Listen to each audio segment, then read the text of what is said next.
I'd like to welcome to the stage Tyffany Howard. The light within the darkness.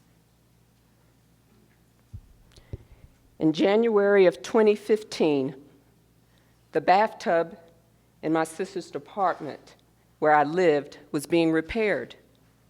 We were told that we wouldn't be able to use the bathtub for 2 days. I decided to go stay at my mama's house. I thought this would be the perfect opportunity for me to kill myself. No one knew that I was experiencing the dark night of the soul. I was good at putting on a happy face for those in the audience who were anxiously watching to see what I would do next. I had decided to take rat poison. Why did I want to kill myself?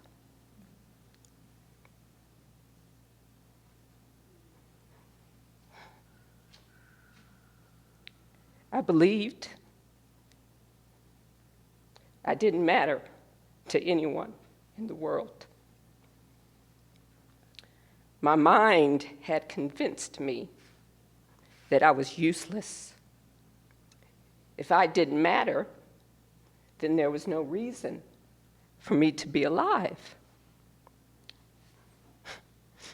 I was a lawyer, an idealistic lawyer. I believed in truth and justice and integrity. But I found all of that to be an illusion. I believed that judges were fair and impartial. I believed that cops wouldn't lie. I believed that the system was moral. I was naive.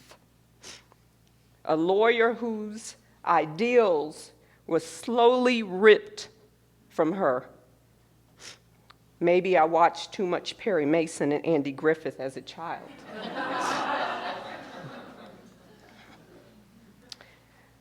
So when the reality of the law didn't match my idealism, I became depressed.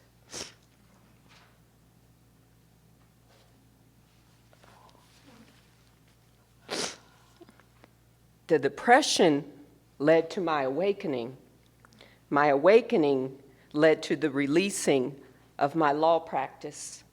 The releasing of my law practice led to my death and rebirth.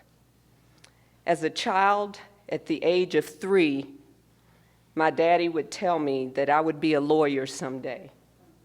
Being a lawyer became my personal identity.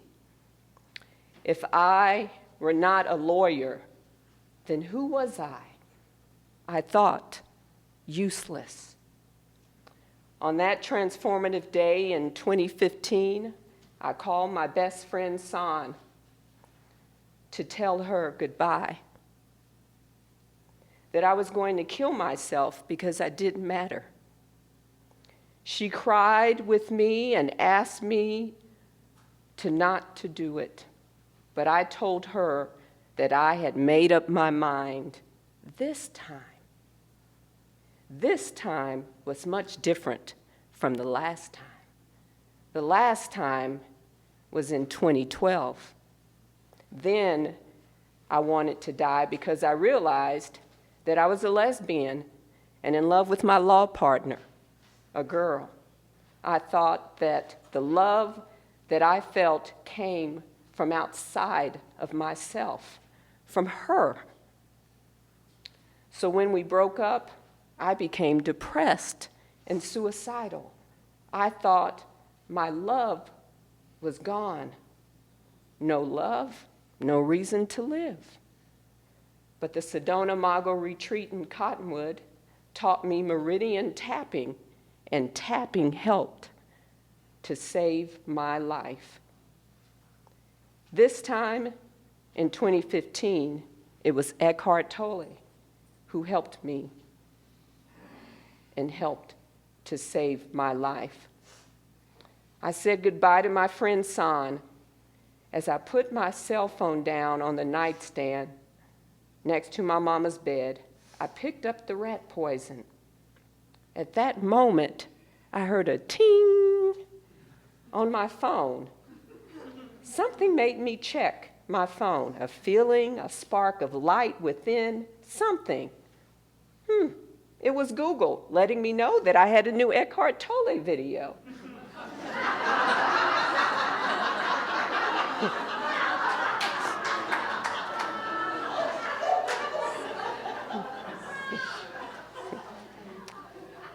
Again, something that I can't explain.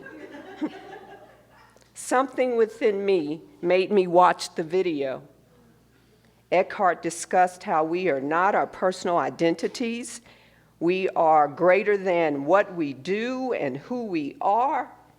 He said that when our belief of who we are doesn't align with reality, we fall into darkness, and our pain body feels separate from its creator, and we lose consciousness. Holy shit.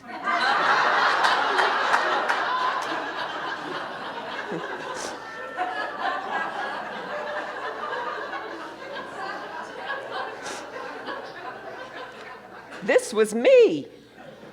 I resonated with what he was saying.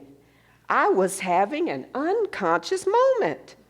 I thought that who I am is a lawyer, and if I was no longer a lawyer, then I was nothing, useless.